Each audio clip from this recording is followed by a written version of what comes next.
Well, now that is definitely the one. In the wake of the brand new trailer for Pokemon Legends ZA, the official website has given us a big update that actually shows the map and some cool promotional images. So let's go ahead and take a look at those. First off, let's go over some of those images. So yeah, the obvious one that has been making the rounds on the internet is this one right here. It shows a cool shopping center with some chandelier and some chandelure floating around, but all of these scenes are populated with depictions of NPCs that we'll probably be encountering in the game itself. And one of them here seems to show an updated version of the HEX MANIAC, one of the very popular Pokemon trainer classes, just ever, and you know why. So yeah, it does seem like they're gonna have an updated design, along with a lot of the other NPCs in this game, as I would imagine. I don't think that this one specifically is meant to be the ghost girl that we encounter in one of those buildings, but at the very least is one of the many creepy trainers that we'll hopefully be able to battle. I can't exactly get the best look at her design, though you can basically tell what it is, and a lot of people have drawn a lot of fan art in, like one day that this has been out, but I really do hope that we get some 2D art of a lot of the trainer classes in this game, which we haven't really gotten a whole lot of recently, but at the very least we'll have a 3D model once the game finally releases. This section here appears to be one of the many shopping centers that we'll be able to visit, and on the full map I think it correlates to this area right here.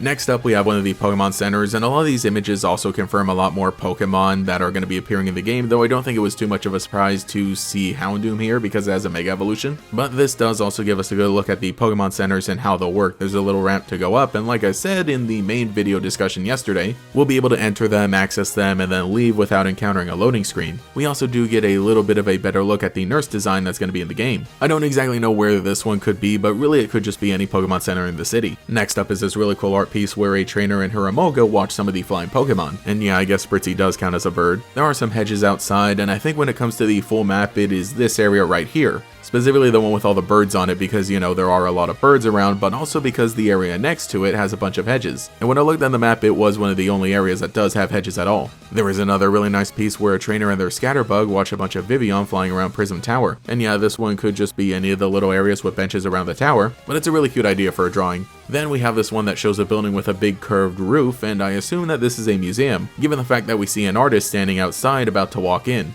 This one was pretty easy to find on the map because of a curved roof, and it's actually up north, though it does seem like it's going to be smaller than some of the other surrounding buildings. And lastly, we see a trainer and their Furfrou about to battle some Magikarp in the water. And this does give us a little bit of a look at some of the plazas. I assume it's this one right here because it's the only one that has a bridge without the rails on the side. And when it comes to the actual map itself, wow, there are a lot of little details, though it's kind of interesting that some of the big important looking buildings here don't necessarily translate to things that we've seen in the old maps of Lumiose. I mean, take this building for example. It looks really nice and big, and I have no idea exactly what it is, but when you look at the map of old Lumiose, it doesn't seem like there was anything important there anyway. While we're here near the center, we can also see a big domed area, and that one we did actually see the interior of in one of the trailers because, it's one of the big shopping areas. I'll just go ahead and move out north here. There's this big building here, and I believe that is a hotel. That one does actually translate to a hotel that was in the old games. And there is this guy standing outside depicted in the artwork here. He looks important, and I thought, maybe could be a named character, but with the way he's standing, I think he really just might be some hotel staff meant to greet you as you're arriving. His hairstyle looks a little similar to one of the trainers we saw in the big pieces of artwork, but it is slightly different. But like I said, I think now he really is just hotel staff.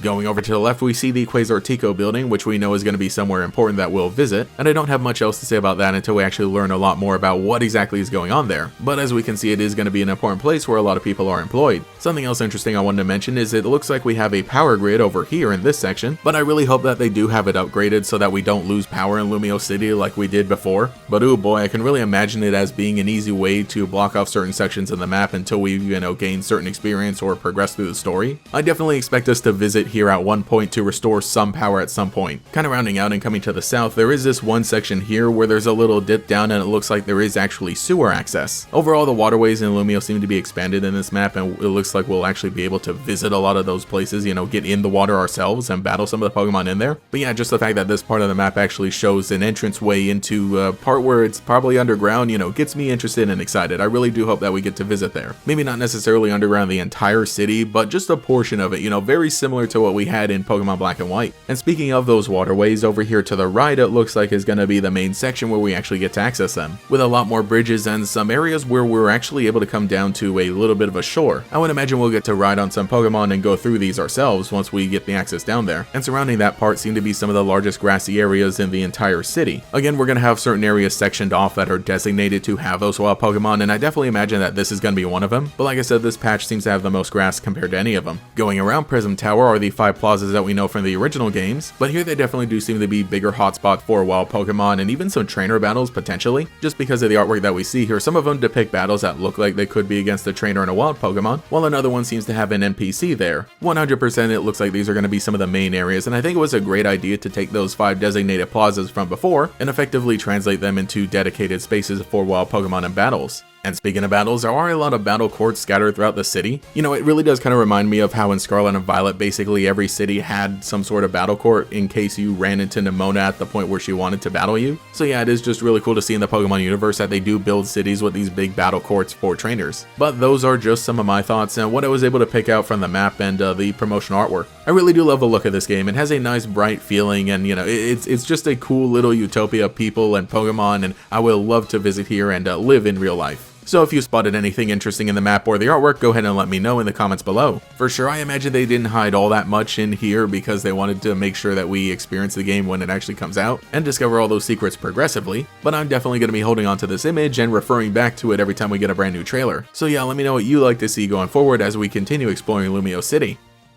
Thank you to every channel member for your continued support, including the Great Gators, Young Ant, Sir Denchik, Trimland, Banjo Yay, Star, Indecisive Idiot, Hydro, Al Rome, Slimy Chris, Nothing Normal, Dylan's Potatoes, Fred, SP Jump, Micah, Gavin Eric, Alex with Shiny Hunts, DeAndre, GigaWiiU64, Justin Dows, Queued Up, Izzian, Tyler Hopper, Lockadox, KoiKoi13, Cemetery Hill, Cosmo Zero, Cheez-It62, GatorKid509, TF, Mathiclog947, Tajirai, Justin R, Phantom, and Quago. If you would like to support, see your name here, get access to emotes for comments, live streams, sometimes early videos, and our podcast I'm getting caught up on, you can become a channel member today. You can also follow me on Twitter and Blue Sky as well for more memes. Anyway, this is GatorX, and I'll catch you all later.